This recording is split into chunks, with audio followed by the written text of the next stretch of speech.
Hey there, friends. Ever wondered about the mysteries of eternity? Well, buckle up because today's discussion might just reshape the way you view life. Have you ever thought about being truly ready for the day of judgment? Stick around and let's dive into some eye-opening insights. Hey, wonderful people, welcome back to the Word of Life, the place where we delve into the spiritual mysteries that make our hearts ponder. Today's discussion is a game changer. Watch this and be ready for the day of judgment. Get ready for a mind-opening journey into the significance of our choices, the essence of spirituality, and why preparing for the ultimate day is a topic worth exploring. So, whether you're sipping your morning coffee, scrolling through your phone, or winding down after a long day, this conversation is for you. It's not about preaching from a pulpit. It's about connecting on a deeper level, exploring the layers of existence beyond what meets the eye. We're not here to add pressure or preach doom and gloom. Instead, let's embark on a friendly journey of self-discovery and reflection. What if the choices we make today echo into eternity? That's the intriguing question we're exploring together. So grab your metaphorical passport, because we're about to take a trip into the realms of the spiritual, the eternal, and the truly meaningful. Stick around and let's make this journey together. This is the Word of Life, and I'm thrilled you're here for this exploration. Now, you might be wondering, why focus on the Day of Judgment? It's a fair question. In our fast-paced modern lives, we're bombarded with messages that encourage us to chase after wealth, success, and the pursuit of instant gratification. It's the world's constant drumbeat, and many of us find ourselves dancing to its rhythm without realizing that there's a deeper reality we need to consider. Picture this.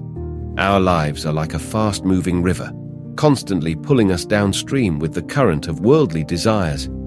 In the midst of this rush, the Day of Judgment stands as a pivotal moment, urging us to pause, reflect, and consider the eternal consequences of our choices. Deuteronomy 30, verse 19 and 20, captures this sentiment beautifully.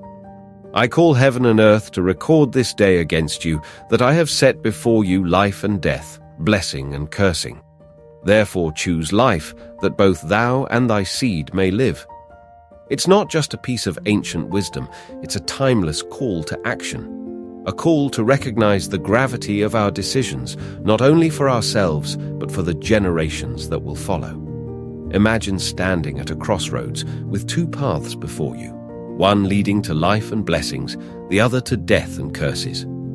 The choice isn't merely about the individual journey, it's about the legacy we leave for our children and their children. What we choose today echoes through time, shaping the narrative of our family's future. In the hustle and bustle of the modern world, it's easy to get swept away by the pursuit of success, the allure of wealth, and the desire for immediate satisfaction. Yet, Deuteronomy reminds us that amidst this whirlwind, there's a choice to be made, a choice that goes beyond the ephemeral pleasures of the present. So, why focus on the Day of Judgment? Because it's a wake-up call, a gentle tapping on the shoulder amid the noisy distractions of life. It prompts us to assess the direction in which we're heading, to deliberate on the legacy we're constructing, and to recognize the profound impact our choices have not only on our lives, but on the lives that follow in our footsteps. How does this topic mirror our modern-day lives? Well, it's easy to get caught up in the material pursuits of this world, to be distracted by the temporary pleasures. We're bombarded with messages about living our best lives now, about gaining the world and all its riches. But what good is it if we lose our soul in the process? Now, let's dive into the heart of the matter. In the story of the rich man and Lazarus, we see a simple yet profound illustration of two men with vastly different destinies. Here are the verses. There was a rich man who was dressed in purple and fine linen and lived in luxury every day. At his gate was laid a beggar named Lazarus, covered with sores and longing to eat what fell from the rich man's table. Even the dogs came and licked his sores. The time came when the beggar died, and the angels carried him to Abraham's side. The rich man also died and was buried. In Hades, where he was in torment, he looked up and saw Abraham far away, with Lazarus by his side. So he called to him, "Father Abraham, have pity on me and send Lazarus to dip the tip of his finger in water and cool my tongue, because I am in agony in this fire." But Abraham replied, "Son, remember that in your lifetime you received your good things, while Lazarus received bad things, but now he is comforted here, and you are in agony. And besides all this, between us and you, a great chasm has been set in place, so that those who want to go from here to you cannot, nor can anyone cross over from there to us." He answered, "Then I beg you, Father, send Lazarus to my family, for I have 5 brothers.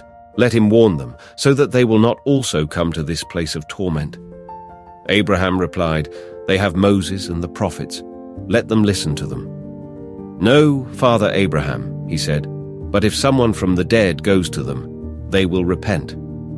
He said to him, "If they do not listen to Moses and the prophets, they will not be convinced even if someone rises from the dead."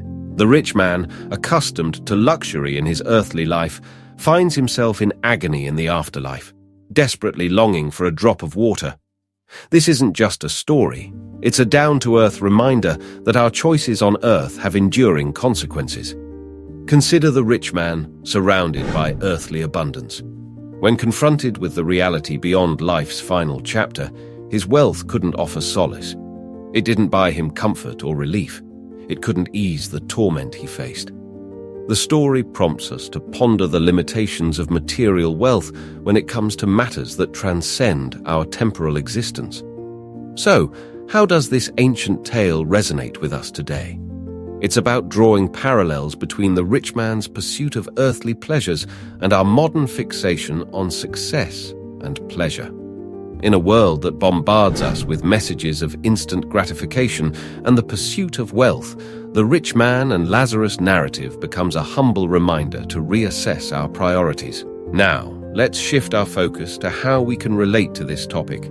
It's about making intentional choices in our daily lives, being mindful of the decisions we make, and choosing a path aligned with spiritual values amidst life's distractions. It's recognizing that our time on earth is temporary, and every action has a ripple effect that extends into eternity. Consider this. Understanding the brevity of our time on earth compels us to live with a consciousness of eternity. It's about aligning our actions with values that lead to life, blessings, and a lasting connection with God. Choosing God over the fleeting pleasures of the world is not an elaborate fantasy, but a practical and transformative approach to living a purposeful life. Now let's bring this discussion to a practical perspective. Choosing God isn't about avoiding pleasure or success, it's about aligning our lives with God's purpose. In Romans 8 verse 35, Paul encourages us to choose God despite tribulation or distress, emphasizing a commitment that extends beyond the temporary challenges we inevitably face. In practical terms, the day of judgment serves as a reminder not to instill fear, but to prompt introspection. It urges us to consider the direction of our lives and the choices we make daily. So, I encourage you, in every circumstance, to choose God. Let your decisions be grounded in principles that echo into eternity, recognizing that there's a profound sense of joy found in the presence of God. In closing, the Day of Judgment serves as a crucial reminder in our fast-paced lives. Deuteronomy calls us to choose life over death, impacting not just us, but generations to come. The rich man and Lazarus story highlights the lasting consequences of our choices. Amid modern distractions, let's make intentional decisions aligned with God's purpose, as Romans 8 verse 35 encourages. Who shall separate us from the love of Christ? Shall tribulation, or distress, or persecution, or famine, or nakedness, or peril, or sword? The Day of Judgment isn't about fear, but reflection. Choose God in every circumstance, shaping a legacy grounded in faith and purpose. All right, my friends, if you found this discussion intriguing, I've got something more for you. Click on the suggested video right here to explore further insights about eternity, faith, and living a life that matters. Your journey doesn't end here. Let's continue it together. Thanks for joining the Word of Life community. Until next time, stay blessed, stay curious, and keep seeking the truth. Catch you in the next video.